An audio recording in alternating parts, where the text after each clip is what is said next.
ஆனா, அவனுக்கு காது கேட்காத மாதிரி நான் செஞ்ச ஆக்டிங்ல மத்த 2 முட்டாள்களும் அது நிஜமான ரகசியம்னு நம்பிட்டானுங்க. காரில் கர்ணாவும் அவனது ஆட்களும் சத்தமாக சிரிக்கிறார்கள்.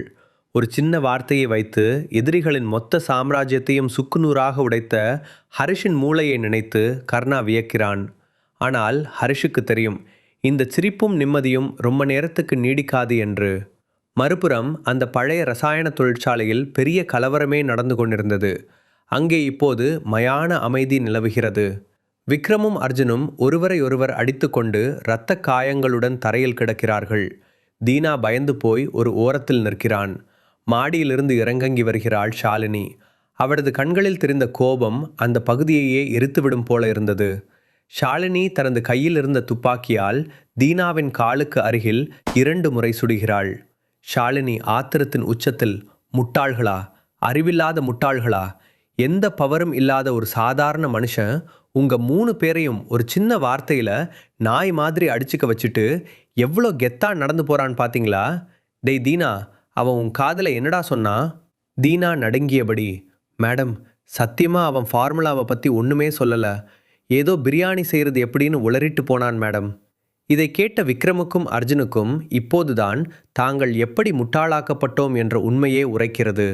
விக்ரம் பற்களை கடித்துக்கொண்டு, மேடம், என்ன மன்னிச்சிடுங்க. ஹரிஷ் எங்களை இப்படி மாற்றி விடுவான்னு நாங்கள் எதிர்பார்க்கல.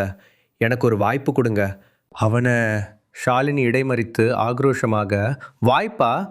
ஹரிஷ் வெறும் உடம்பால் சண்டை போடுறவ இல்லை, மூளையால் சண்டை போடுறவ. அவனோட அந்த சஞ்சீவினி எக்ஸ் ரகசியம் அவன் வீட்லேயோ அவனோட தியானா மீடியா ஆஃபீஸ்லேயோ இல்லை. அதுக்குன்னு ஒரு ரகசிய லேப் வச்சுருக்கான். அந்த லேப் எங்கே இருக்குன்னு இது வரைக்கும் யாருக்கும் தெரியாது. ஷாலினி ஒரு நக்கலான சிரிப்பை உதிர்க்கிறாள்.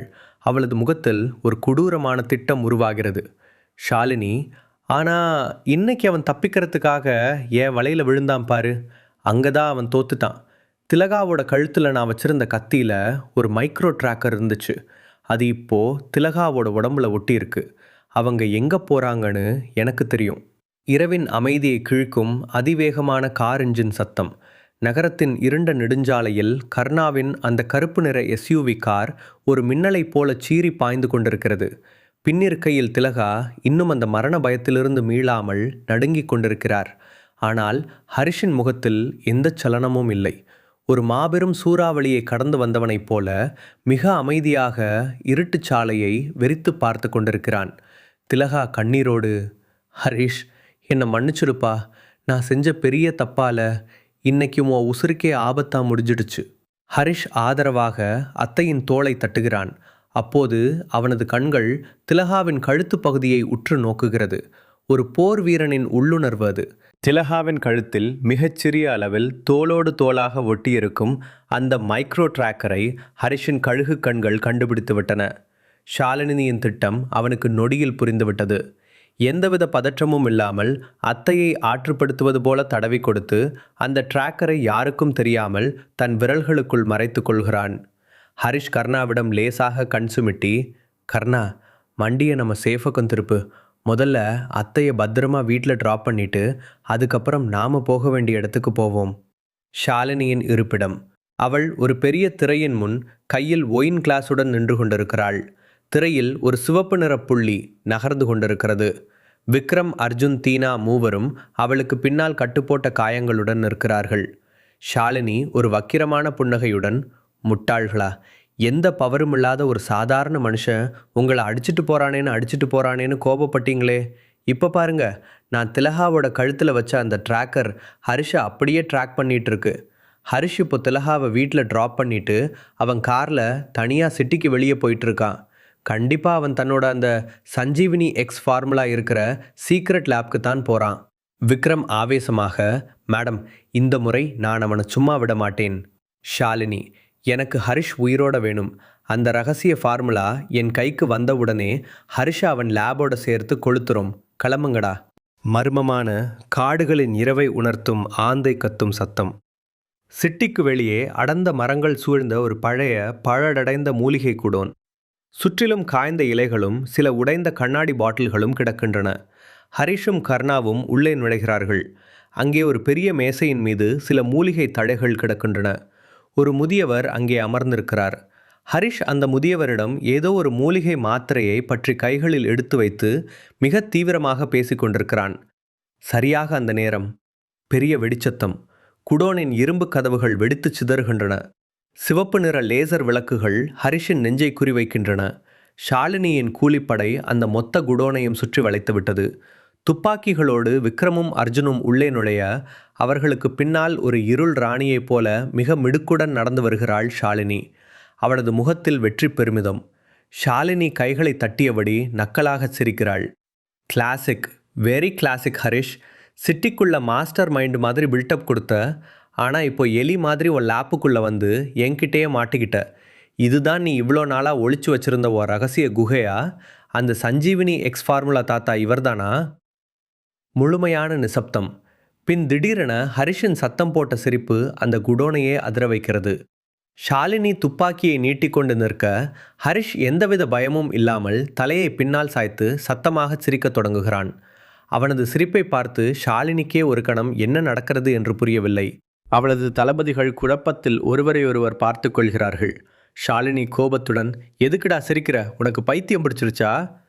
ஹரிஷ் சிரிப்பை அடக்கியபடி தன் பாக்கெட்டிலிருந்து அந்த மைக்ரோ டிராக்கரை எடுத்து ஷாலினியின் முன்னால் தூக்கி போடுகிறான். பைத்தியம் எனக்கு பிடிக்கல ஷாலினி, உனக்கு தான் பிடிச்சிருக்கு. என் அத்தையோட கழுத்தில் இந்த சின்ன சிப்பை ஒட்டி வச்சுட்டு என்னை ட்ராக் பண்ணி என் லேபை கண்டுபிடிச்சிடலாம்னு நினச்சியா? நான்லாம் தூங்கும் போதும் என் மூளை முழிச்சிட்ருக்கும்னு உனக்கு இன்னும் புரியலையே. ஷாலினியின் முகம் அதிர்ச்சியில் உறைகிறது. ஹரிஷ் ஷாலினியிடம், ஷாலினி, என் வீட்டில் இருக்கிற சாதாரண லாக்கருக்கே சைலண்ட் அலாரம் செட் பண்ணுறவன் நான். உலகமே தேடுற அந்த சஞ்சீவினி எக்ஸ் ரகசியத்தை இப்படி ஒரு பாழடைந்த குடோனில் வச்சிருப்பேன்னு நீ எப்படி நம்புன? சிங்கம் எப்போவுமே தான் வேட்டையாடுற இடத்துல தூங்காது ஷாலினி. ஷாலினி ஆத்திரத்தின் உச்சிக்கு சென்று, அப்போ நீ பேசிட்டு இருந்த இந்த தாத்தா யாரு? இந்த மூலிகை மாத்திரை என்ன? ஹரிஷ் மீண்டும் வாய்விட்டு சிரிக்கிறான். கர்ணாவும் அவனோடு சேர்ந்து சிரிக்கிறான். அவரா? அவர் பேர் கந்தசாமி. காலையில் சிட்டி மார்க்கெட்டில் கீரை விற்கிறவர். நான் தான் ஒரு 500 ரூபாயை கொடுத்து, தாத்தா, நான் சொல்கிற வரைக்கும் இந்த புதினா இலையை எப்படி மாத்திரையாக அரைக்கிறதுன்னு என்கிட்ட சீரியஸாக பேசுங்கன்னு கூட்டிகிட்டு வந்தேன். ஷாலினிக்கு அவமானம் தாங்க முடியாமல் முகம் கோபத்தில் சிவக்கிறது. தான் 2வது முறையாக, அதுவும் மிக கேவலமாக ஹரிஷிடம் ஏமாந்து விட்டோம் என்ற உண்மை ஷாலினியின் கன்னத்தில் ஓங்கி அரைந்தது போல இருந்தது. உலகத்தையே நடுங்க வைக்கும் மாஃபியா ராணியை ஒரு புதினா இலையை வைத்து ஹரிஷ் பைத்தியக்காரியாக்கிவிட்டான். ஹரிஷ் சட்டை காலரை தூக்கிவிட்டபடி கூர்மையான பார்வையுடன், ஷாலினி, நீ என்கிட்ட செஸ் விளையாடலாம்னு பார்க்குற, ஆனால் நான் போர்டையே மாற்றி வச்சுட்டு விளையாடிட்டு இருக்கேன். நீ என்னை தேடி இங்கே வரணும். உன் படைகள் எல்லாம் இந்த குடோனை சுற்றி நிற்கணும். அப்போதான் என் நிஜமான ரகசிய லேப் இருக்கிற இடத்தோட பாதுகாப்பை நான் இன்னும் அதிகப்படுத்த முடியும். என்னோட அந்த வேலை இப்போ முடிஞ்சிருச்சு. இப்போ சொல்லு, யார் முட்டாள்? ஷாலினி துப்பாக்கியின் சேஃப்டி லாக்கை நீக்கி வெறித்தனமாக, உன்னை இங்கேயே சுட்டுக்கொள்றேன்டா. ஹரிஷ் கெத்தாக ஒரு அடி முன்னால் வைத்து, சுடு, தாராளமாக சுடு. ஆனால் நீ சுடுற அந்த முதல் புல்லட் உன் துப்பாக்கியிலிருந்து வெளியில் வர்றதுக்கு முன்னாடி உன்னோட நெத்தியில் என் ஆட்களோட புல்லட் இறங்கியிருக்கும். சுத்திப்பாரு. ஷாலினி திரும்பி பார்க்கிறாள். அந்த குடோனின் உடைந்த கூரைகள், ஜன்னல்கள் என எல்லா திசைகளிலும் கர்ணாவின் ஸ்னைப்பர் ஆட்கள் ஷாலினியையும் அவரது தளபதிகளையும் குறிப்பார்த்து நிற்கிறார்கள். ஹரிஷ் அவளை வெறும் இடத்திற்கு வரவழைக்கவில்லை. தனக்கான ஒரு போர்க்களத்தை அவனே உருவாக்கி அவளை உள்ளே இழுத்திருக்கிறான்.